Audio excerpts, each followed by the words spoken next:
Hello, and welcome to Humanities Matter, brought to you by Brill. I'm Lee Chung Greco, and this week we'll be looking at key issues in the field of humanities. Hi, and welcome to the Humanities Matter podcast. I'm speaking with Dr. Martin Edwards. He's a family practitioner and historian of medicine, and he's also the author of Control and the Therapeutic Trial. Dr. Edwards, thanks so much for coming on. Thank you for having me. So first of all, can you tell us why you focused on the meaning or the gravity behind the word controlled in therapeutic trials? What does it mean in a trial or science experiment when something is controlled? Well, in the period I'm looking at in my book, Between the Wars, essentially, controlled means whatever you want it to mean. And it is one mother of a word. And when I first started looking into trial methodology in this period, I was actually looking for something a bit different. And I kept coming across the description of trials as controlled. And at first, one tends to glance over this because controlled trials is a very familiar phrase nowadays, and it's a phrase that has a certain specific meaning. But I kept coming across this and became apparent that the word control or control was not being applied to these trials in the sense that it will be used nowadays, which is technically to mean a comparison group. And in fact, it was being used in a very poorly defined, a very nebulous way. And at first, this frustrated me because I thought, what are these guys talking about? What do they mean by control? Why don't they say what they mean by controlled? But then I realized that actually that was the story. And that this word, with its huge connotation, I mean, control is a powerful word. It has connotations of authority and power and subjugation, being in control, being in command. And this word, I argue, was appropriated by one group, the British Medical Research Council, as a sort of rhetorical device to attach to their trials.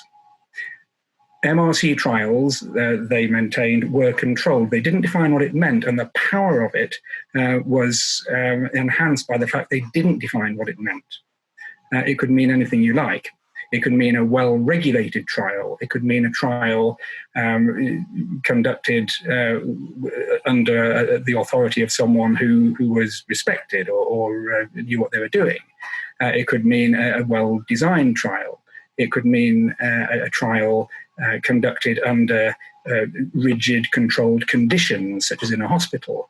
It could mean later on in this period, it could mean a trial with a control group, a comparison group.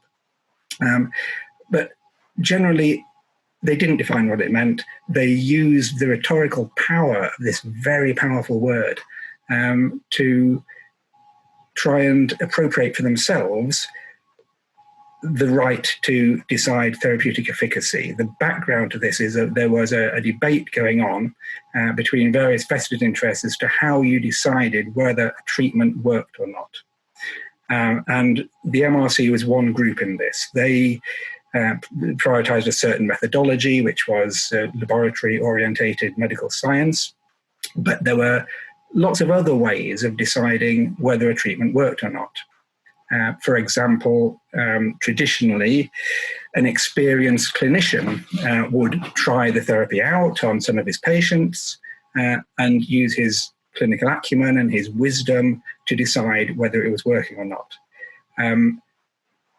Hospitals started getting in on the act, and they started having sort of quasi-laboratory trials in hospitals where they tried to control, another use of the word, all the conditions, the diet, the environment of the patients, their exercise regimes, their bed routines and so on, in order to introduce only one variable, which was the treatment in question.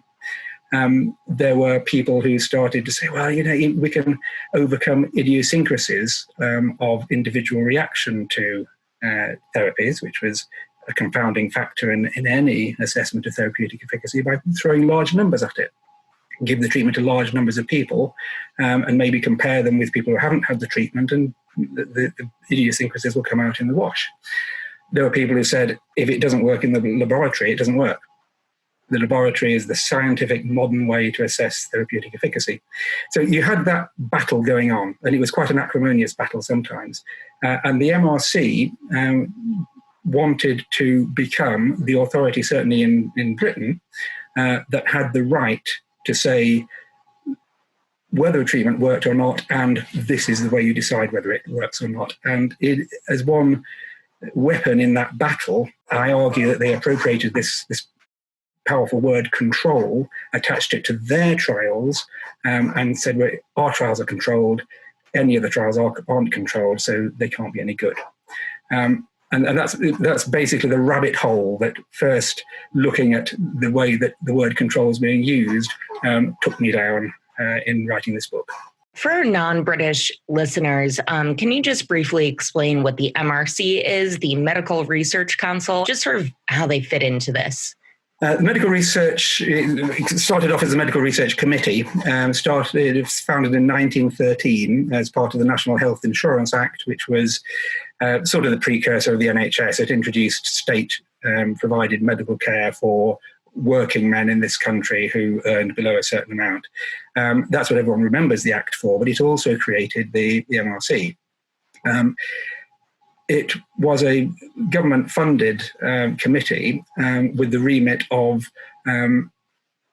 providing and enhancing and ensuring proper scientific studies of medicine in this country, and that included studies of the efficacy of new treatments. This is an exciting time. Between the wars is a very exciting time for doctors because lots of new treatments were coming on stream. And I argue in the book that we tend to remember now the ones that were successful, the antibiotics and vitamins and insulin and so on. But there were an awful lot of other treatments which were sort of under the rubric of scientific treatments generally, which generate a lot of excitement, a lot of enthusiasm, which we tend to forget because the passage of time has lent us to believe that, well, actually, they probably weren't as good as we thought they were. But at the time, people didn't know this. People didn't know that insulin was going to be a wonder drug and raw pancreas therapy for diabetes wasn't. And so the whole... There were an awful lot of new drugs and new not just drugs, but treatments, therapies, light therapy, radium therapy. There are a lot of new therapies to test. And the person or the organization that gained the moral right to adjudicate on therapeutics, to adjudicate on how you decide whether treatments work and whether they work or not, would control a large swathe of this new and exciting emerging medicine. And did the MRC have that control? I guess, sorry to use the word control there. Did they have that authority just because they were government funded? Not entirely. And that's why there was such a battle. I mean, again, in the book I mentioned, for example, a very acrimonious spat between Walter Fletcher, the chairman of the MRC in the 1920s, and the Royal College of Physicians. Who were one of the many groups saying that, hey, look, we should be the ones that decide whether treatments work or not. And the physicians were much more from the school of sort of hands-on medicine, that we are experienced and wise and educated physicians. We've seen thousands of patients. We know, we can tell, we use our clinical acumen, we can tell if a treatment's working or not. And if we tried out, we can give you an answer to that question. Fletcher was very dismissive of this. He was very dismissive of clinical ability and clinical acumen in answering questions of therapeutic efficacy. And he said it was much more relevant to use laboratory-based science. And there was a very acrimonious spat and quite sort of rude exchanges between, for example, the MRC and the Royal College of Physicians about this. There are lots of other groups of vested interests as well. So simply being a government-funded organisation did not give the MRC a sort of built-in authority. And that's why they used tricks, including exploiting the rhetoric of control, appropriating that word, to try and gain it for themselves. The MRC, I should add, are currently one of the two major funders of medical research in this country, with the Wellcome Trust. And something that's so interesting, you mention all of those different trials that did work and didn't work, that we made these great strides in medicine right between the wars. And you talked about the fact that the impetus behind finding a cure for the flu was that it was sort of part of the war effort, that people were worried that actually that pandemic would hurt the war effort, basically. So I'm wondering if you found that there was, I guess, a greater thrust behind that research than maybe we're seeing today, or that we see during peacetime, because it was linked with sort of, a grander strategy. It just wasn't a health issue. It was actually a security issue. The war was certainly an impetus for finding flu vaccine and effective flu. But it wasn't treatment for flu so much as a preventive vaccine that they were looking for, which I describe in the book. The war was certainly an impetus for that. The 1918 pandemic was still sort of in the memories of people at this time. And just reading the MRC papers, it's apparent that there were sort of obviously military people coming and talking to the committee there. It was apparent that there was this terror, really, of a repeat of an epidemic on the scale of a pandemic on the scale of the 1918 pandemic, and its potentially devastating effect on the fighting ability of fighting men. So that was certainly an impetus. And I don't know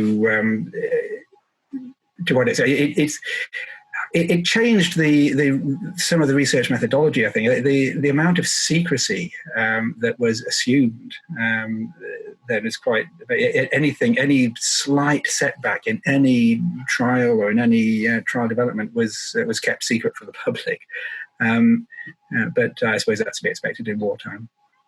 Was that kept secret from the public because they were worried that it would hurt morale? Yeah, it was to protect morale, yeah. So, I mean, for example, there's a shipload of flu vaccine that was being delivered from America. The Americans had effective vaccine sort of some years before we did. And there was one large consignment of flu vaccine destined for our troops was sunk by German U-boat action. And that was, for example, kept secret at the time. That's pretty frightening, actually. There was when they did get vaccine from the States, there was what we in Britain genteelly call a cock-up, that the vaccine had been supplied as live vaccine. It was supposed to be inert, dead vaccine, but the consignment came over, and then the Americans said to the British, "Oops, sorry, this is actually live vaccine. It didn't get killed properly." And there was a great debate about whether this could be used or not, and the British decided not to use it. But again, they kept secret that this had happened, and it wasn't made public at all. Kind of makes you wonder what is going on today with our current pandemic, which kind of leads me to my next question. You write that individuals use subjective measures to judge a therapy's effectiveness. We're seeing this today with the coronavirus, different experts or maybe people masquerading as experts who are recommending certain certain types of drugs that may or may not work. But you also talk about this debate in 1925 when general practitioners recommended eating raw pancreas as a treatment for diabetes. And basically, they came in conflict with these biochemist physicians who claimed that the experiment wasn't accurately controlled. So do we know who was right at the end of that? Was the use of controlled just a type of slander here?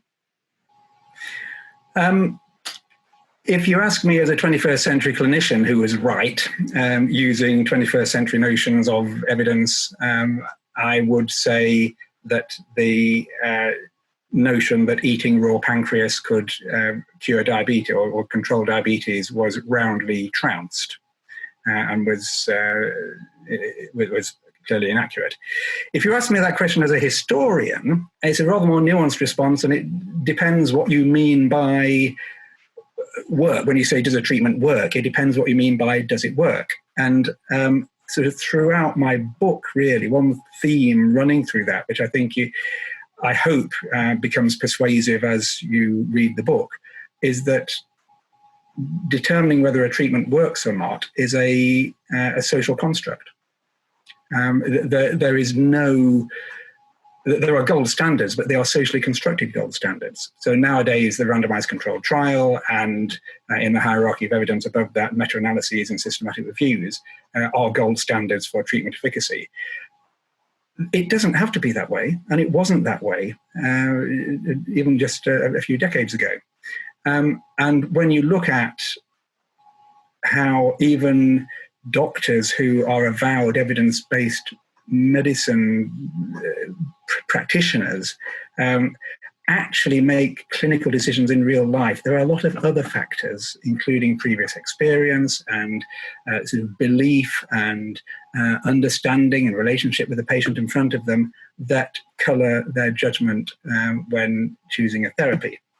And I think there's a similar process going on with the raw pancreas debate and with some of the more bizarre or left field understandings of coronavirus and its treatment now.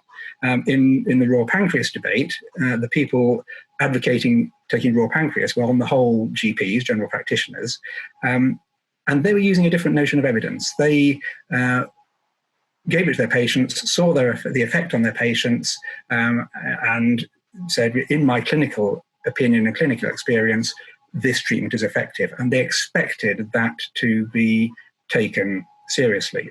The MRC had none of it. They would have none of that. And they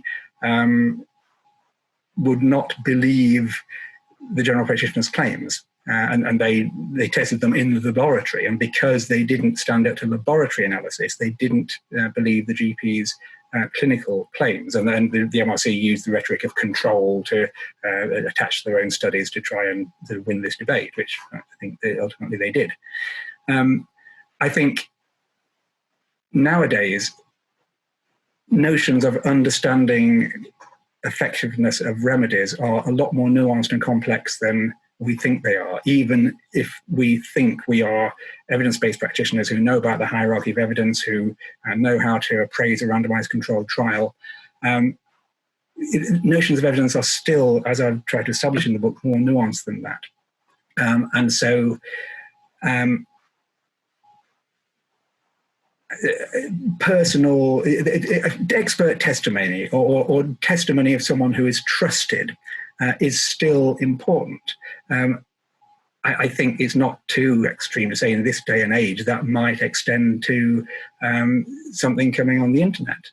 And conspiracy theorists may prefer to believe something which they perceive as coming from a sympathetic group of people, which says, for example, 5G phone masts are the cause of coronavirus symptoms, which is, I don't know if we've had that so much in the States, but it's certainly been an ongoing problem here, and people have been setting fire to 5G phone masts in an attempt to destroy them. And I think it comes down to which sources of information you find credible. And there's a lot of intuition and old-fashioned faith and gut feeling still going through that. Yeah, that's really interesting that you mentioned that, because the BBC had talked about that this morning, that, you know, some people might believe that vaccines don't work because they have heard that not through a news source or through a medical source, like let's say the CDC or something here in the United States, but they hear it through people that they know on Facebook groups. So let's say you have a pet group on Facebook, and you trust the people in that group because they give you good advice about dogs. You're also going to trust them about other things. So I guess that gets to what you're talking about, this social construct concept. But I guess I'm still a little bit confused on how these therapies can work depending on sort of what social group you're in. Because at the end of the day, some therapies work and some therapies don't, correct? Not if you're asking me as a historian, no. Because one reason I first started being interested in the evaluation of therapeutic efficacy, you know, testing whether treatments work or not, was because I'm a clinician primarily, and I then started sort of academic training and academic work in the history of medicine. And one thing that struck me was that card-carrying historians of medicine who would rather rip off their right arms than be described as internalist historians or Whiggish historians, had a bit of a blind spot when it comes to judging therapeutic efficacy. And I think this is one example of where clinical insight can help generate research questions in the history of medicine. There have been historians of medicine who've been very suspicious, and I've come across some of them, suspicious of clinicians working in history of medicine because they think we are inevitably hidebound by our preconceptions and our our modern clinical understanding and so on. And it's true, you have to leave that behind as much as you can. But also, I think there are examples where clinical experience can generate questions, and this is one, because I think pretty well any practitioner will tell you it is fiendishly difficult often on a one-to-one basis to know whether a treatment is working for the patient in front of you, whether those antibiotics have made any difference to shortening the duration of that infection in that individual, whether these antihypertensives are having a significant effect on this patient's blood pressure. You can be sure that they're effective on a population in a randomized controlled trial, but the degree of the effect on the patient in front of you is often difficult to judge. And historians often seem to have this notion that it's pretty obvious if treatments work or not. And so there's a sort of what I would describe as a therapeutic internalism that on the whole, over time, empirically, treatments that work will be retained and treatments that don't work will be discarded. And so treatments will improve over time because on the whole, you retain the good ones and you get rid of the lousy ones. I don't think that's true. Because, as I say, this difficulty of deciding whether the patient in front of you is responding to your particular treatment. And so you need a systematized means to decide whether treatments are working or not. Now, that can be the opinion of wise and experienced clinicians trying the treatment out. It can be a randomized controlled trial. But it can be other methods. They all have their problems, and I do discuss this a bit in the last chapter of my book, with some of the problems, some of the subjectivity that is inherent even in randomized controlled trials and meta-analyses. There is no... We can now say we believe the randomized controlled trial is the way to assess whether treatments are working or not. Fair enough. But we don't have to believe in that. And I mean, this is a completely off the subject, it's off the subject of my book, but if you talk to practitioners of alternative or complementary medicine, some of them will say randomized controlled trials have no place in judging the efficacy of our treatment because the RCT, the randomized controlled trial, is designed for and only works with allopathic medicine. It is not designed for example, acupuncture or homeopathy, which depends on a much more sort of idiosyncratic understanding of the needs of the patient in front of you, and therefore cannot be applied. We need other means of assessing the effectiveness of therapy, for example. So I would challenge you that it is not obvious whether a treatment works or not. Always. I mean, sometimes it is. I mean, for example, insulin in diabetes, the patient stops dying. So sometimes it is pretty obvious, but very often it's not. And I think that we still have some treatments now that are of dubious effectiveness, that are carried on for various reasons. Doctors want something to offer. They're used to it. It's familiarity, and so on. So in your opinion, there's not really this concept of those types of therapies will eventually die out.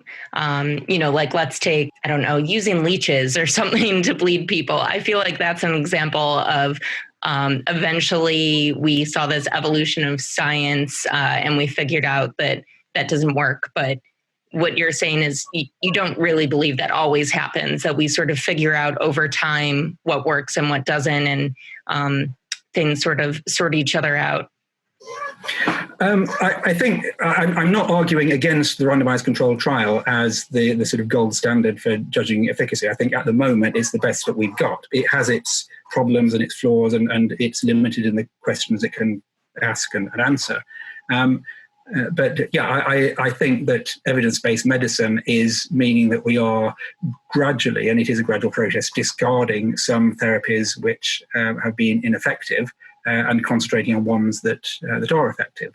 I would commit myself as a clinician to that endeavour. Over my clinical career, I have seen treatments, for example, such as inserting grommets in glue ear in children, or prescribing decongestants for children with glue ear, for example. And throughout my career, those have been questions, and people have been trying to get people to stop doing them, but they are still commonly administered treatments. As I say, for other reasons of familiarity and intuition. Intuitively, it makes sense. If you stick a hole in the eardrum of someone with glue ear to drain, it's going to get better. Intuitively, if you give these kids decongestants to unblock their nasal passages, then they're going to, the eustachian tubes are going to drain the middle ear better. The intuition doesn't translate to clinical practice if you do study it with the randomized controlled trial. But I think intuition and this imperative to offer something to the patient is still powerful in medicine. Interesting. Dr. Martin Edwards, thank you so much for being here. Thank you very much. It's been a pleasure. Dr. Martin Edwards is the author of Control and the Therapeutic Trial. You are listening to the Humanities Matter podcast. You can find more podcast episodes on Apple Podcast, Spotify, and Google Podcast.